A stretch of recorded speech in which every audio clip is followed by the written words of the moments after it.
BBC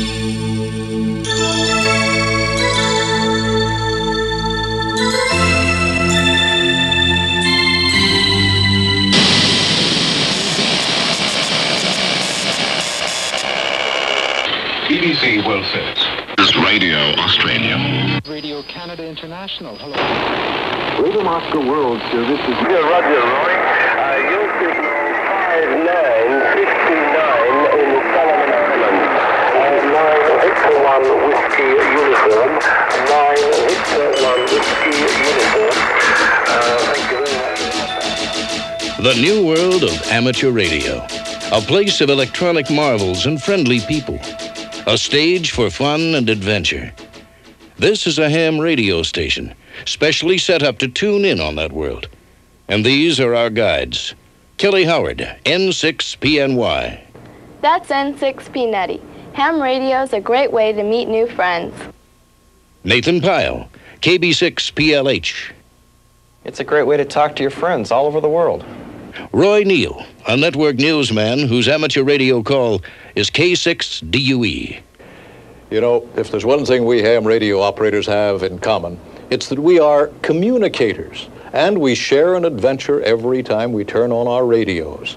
So now, let's set out on our odyssey around the world, around the new world of amateur radio. I'll beam us up into space, to one of our astronaut hams, W5LFL, Owen Garriott. The reception up here is pretty weak. I was not able to pick out as many stations as I wanted, but certainly was hearing them all the way from California to Mexico City, and then a little bit later down into Chile and Argentina. I can't believe it. Ham radio is adventure, the thrill of going places and doing things. Some time ago, a group of Australian scientists took an expedition to the Antarctic, to barren Heard Island, and they talked to fellow hams from that land truly down under, a land of the seals and the penguins. We have Heard Island. Do you copy Neil Evans? Congratulations on starting up, and it certainly has me tickled pink to be the first station to work here. VK0HI from VK6 Flying Saucer. King Hussein of Jordan is JY1. One of his adventures came when astronaut Owen Garriott flew over Jordan in the space shuttle. This is Juliet Yankee number 1. Good morning, sir. Good morning, sir. This is W5 Lima Foxtrot Lima coming right back. I just passed over the Red Sea and the Gulf of Aqaba. I'm looking down on your country right at this time, sir. Hams went to a road race in Old Mexico. Amateur radio was there to share the excitement. We have a Mike Shackey, vehicle number 303, who is also involved in that area, and he needs a four-wheel drive to pull him out with a rope. I understand. Thank you very much. If you've ever seen the Parade of Roses from Pasadena, California, you've seen ham radio in action. You might have even seen a ham radio operator standing on a street corner somewhere. Us hams have been helping parade officials for years now. And ham radio also has helped track officials. I'm a runner myself, and in New York, Boston, and Los Angeles, ham operators have helped track officials with communications. Number 15, sprained ankle. Over.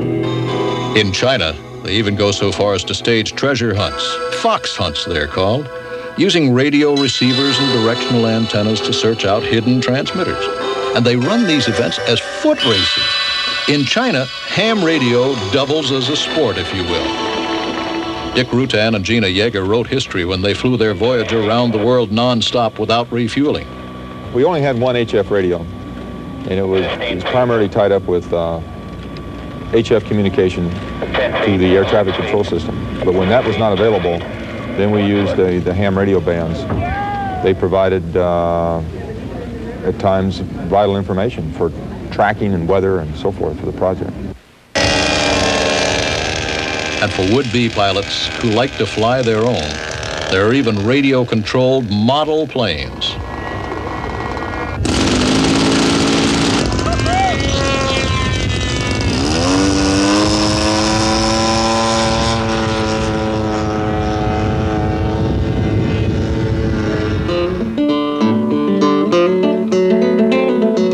When you're on the air, you never know who you're liable to meet. For example, country and western star Chet Atkins. Hello there, I'm Chet Atkins. You probably know me as a guitarist, but I'm also an amateur radio operator. Have been for over 20 years, and my call is WA4CZD. In the new world of amateur radio, you might also hook up with the Old West and learn a few things philosophically about hams from a senior statesman, Senator Barry Goldwater, K7UGA. Hams come in all shapes and sizes. There are little hams and some are larger. And some are even bigger than that. There are boy hams and girl hams. There are grandfathers and grandmothers too. Amateur radio operators come in all shapes and sizes, and each one is an individual. And each one has a personal set of call letters, all their very own to prove it. They belong to a very exclusive fraternity. A couple of million people all over the world are licensed to go on the air and use special frequencies to communicate. There are German hams, Japanese, Chinese, Indian. There are English hams and French ones. A great number of Americans, white ones, black ones, brown ones, and yellow ones. They come in all colors and nationalities, but they speak a common language. Some even wear funny hats. And some have funny cars. They like to congregate in conventions and in communes and out in the fields. They talk with their voices, and then they also talk with their fingers in code. Some have physical handicaps. Others are athletes. But they all have one thing in common, ham radio. And all of them are communicators, sending out and exchanging thoughts in an ever-changing world. To the magic of their radios, amateur radio operators, hams, have fun communicating. And that's what we're all about. From his big radio station in Arizona, Senator Goldwater loved to talk to faraway places. Hams call that DXing. And one of the best-known world-class DXers is Hollywood producer Dave Bell, W6AQ. When you sit down at your rig and go on the air, it's just like going fishing. You never know what you're going to catch. That's the thrill of DX. You might tune across a group from India who went to an island in the Indian Ocean and worked the world from the Laccadives. That was an organized trip to a rare location. That's what's known as a DXpedition. A group of Dutch hams got special permission to use the Radio Netherlands shortwave transmitter site in Flevoland for amateur contacts just before it went into regular international service. They ran ham equipment into those giant antennas, and all of us enjoyed the contacts. From Copenhagen, you might talk to some Danish amateurs who go to the War Museum every Saturday to activate spy radios, artifacts from World War II that still work. You can chat with this chap in Munich, or a group of DXers from Nairobi in Africa. Drop in to say hello to Japan, which has more ham radio operators than any nation in the world. Go behind the Great Wall of China, a country that took its hams off the air for many years, but allowed them to come back on in the 80s to provide the rest of the world with a rare insight into their way of life. And on Christmas Island, there's Phil, T32AN, whose station is literally in a packing crate, but in the South Seas, who needs a mansion? And there are lots of DXers in the Soviet Union. And the ultimate DX, bouncing signals off the moon, EME, Earth, Moon, Earth. DX, long distance, talking anywhere in the world. For some of us, that is the most fun in this new world of amateur radio. You might think that hams are loners who like to closet themselves with their equipment. Nothing could be farther from the truth. Kelly, Nathan, let's go to a ham fest. I'm ready, let's go. What are we waiting for?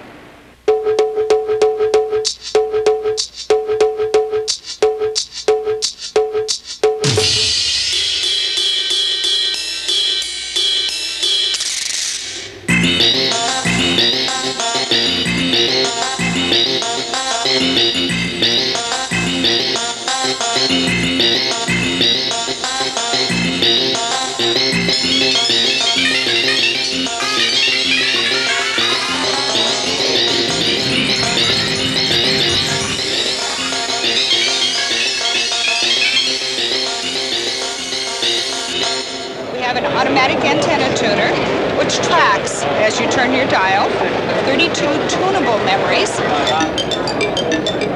First of all, something that's completely new to ham radio is something similar to facsimile, but it's on a real-time basis.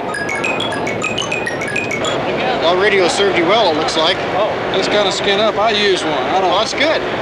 This is the biggest such gathering in the world. It's the Hamvention in Dayton, Ohio, where more than 30,000 licensed amateurs get together every spring. They look at equipment. They swap tall tales. They get boings and drop me out of the system. Horse trade in flea markets. Hold forums to talk about what's new. And generally have a lot of fun. We're having a special on the hemostat. HQ hemostats, Colin hemostats, and Drake hemostat. Overseas at these meetings, the language is different, but the action's just the same.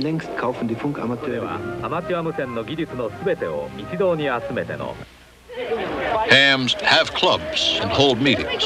They have projects. For example, a youth forum in San Diego. I was there. Yeah, we met Tony England, the astronaut. But the biggest event for most clubs every year is Field Day, when amateur radio operators go out, set up equipment in fields under emergency conditions, and talk. CQ Field A, CQ Field A, CQ Field A. This is N6ME, Mike Echo. N6ME calling CQ Field A for the satellite. CQ Field A, CQ Field A, CQ Field A. KA2 UFN standing by. Here we go.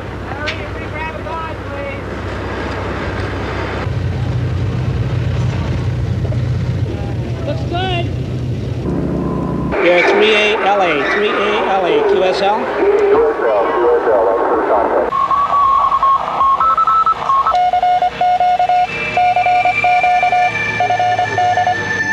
We're a 5 Alpha Orange. 5 Alpha Orange. Over.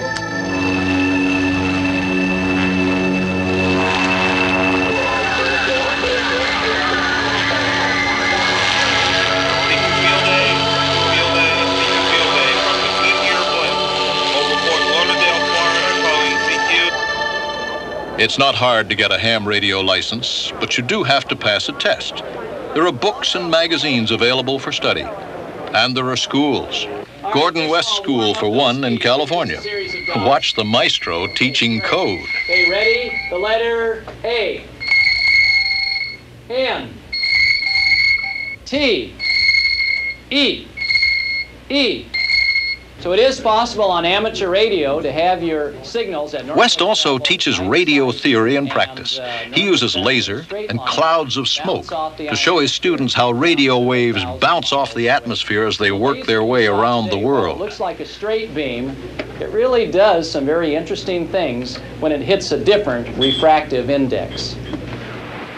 And there's even a ham radio comic book consisting of Archie and his friends. And there's a school in New York, Mrs. Carol Perry, and she teaches a ham radio class. And she just recently had some of her students act out some scenes from the Archie comic book. Very good. Let's do the part of the Archie comic book skit where you try to contact your friend in South America via third-party traffic over the radio. Come in XM9SM, XM9SM in San Melas. This is KA9DIL in Riverdale. Do you copy? That's fantastic.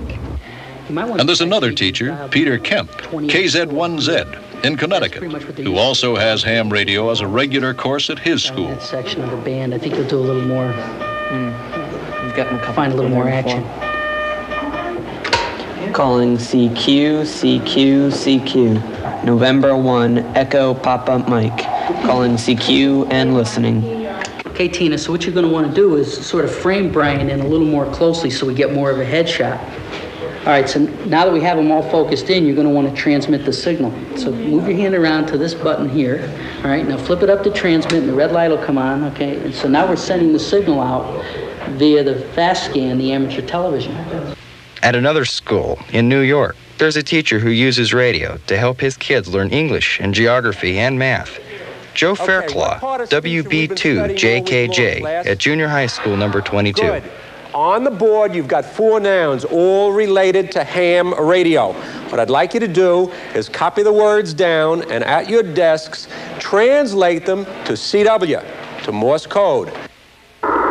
Yes, I am too. There are special schools for the handicapped, the handy hams, who, more than any others, seem to benefit the most from taking part in ham radio. May an amateur station transmit a message in a secret code in order to obscure the meaning? There's a ham station in the United States Senate building. One day, by invitation, Senator John Glenn, America's first man in orbit, got on the air to explain politics by radio to science teacher Bob Waller's class in Artesia, California.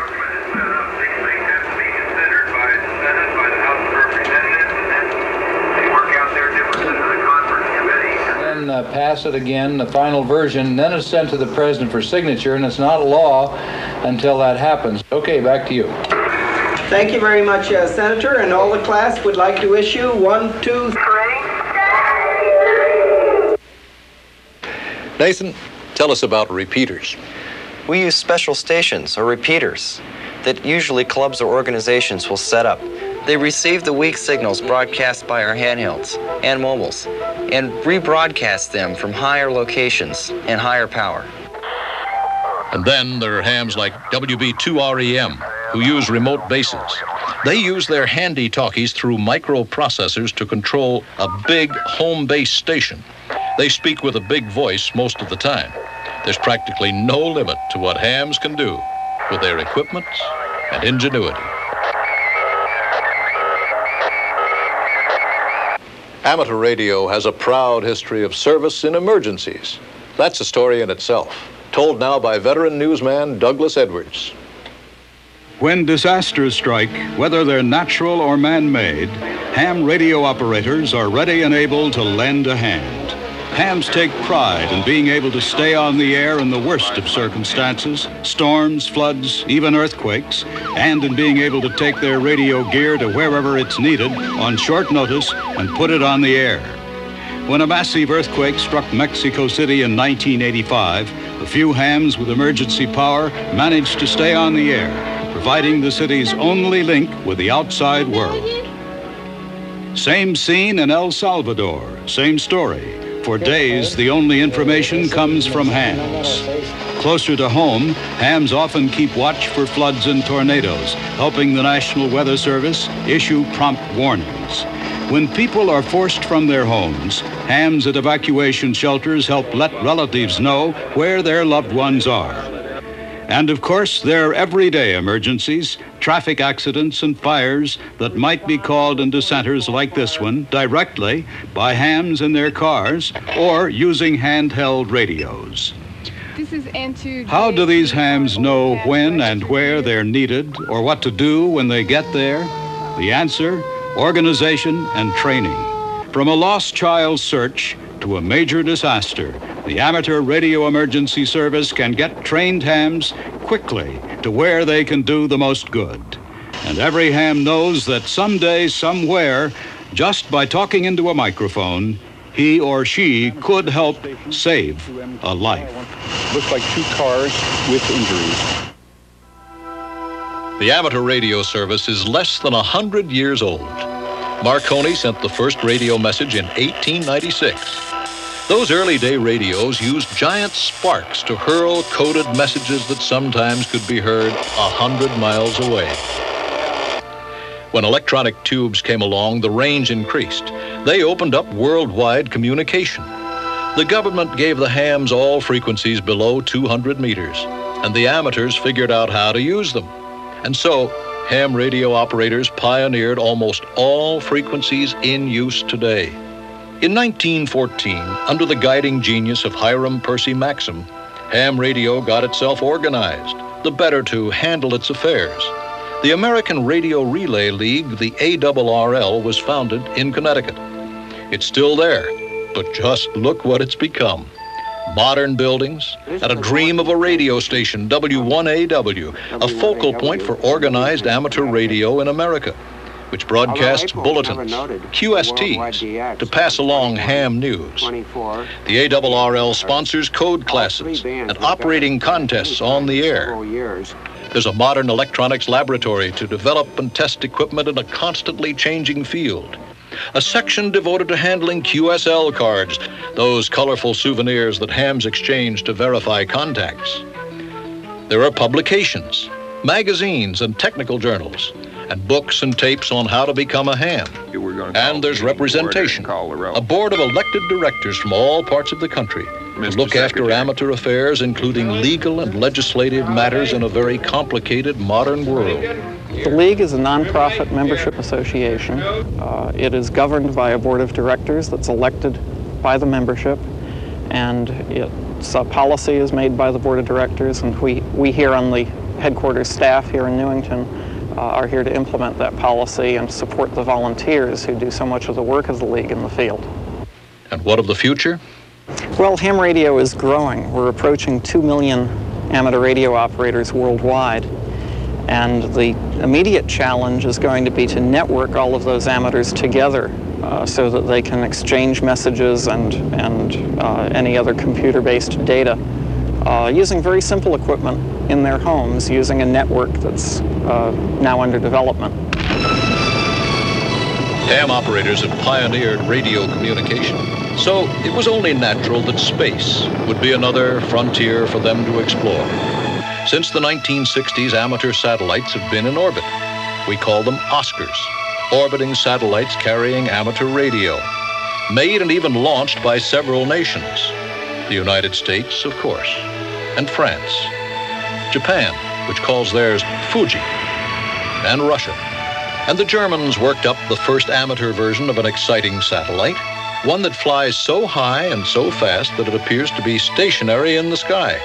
So hams on Earth can point their antennas at a single spot, lock in, and start talking through those big repeaters in the sky. Controllers at base stations can provide 24-hour round-the-world communication.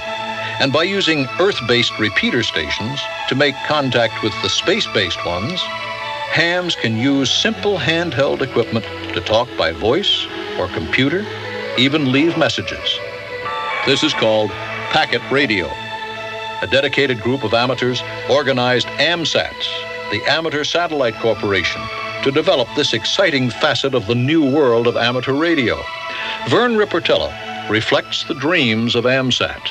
Well, satellites are probably the leading edge of amateur radio today. There's an enormous challenge in not just in communications and not just in electronics technology, but you learn a little about physics, a little about chemistry, and I've never found anybody who has found satellites wanting for a challenge. It's enormously challenging.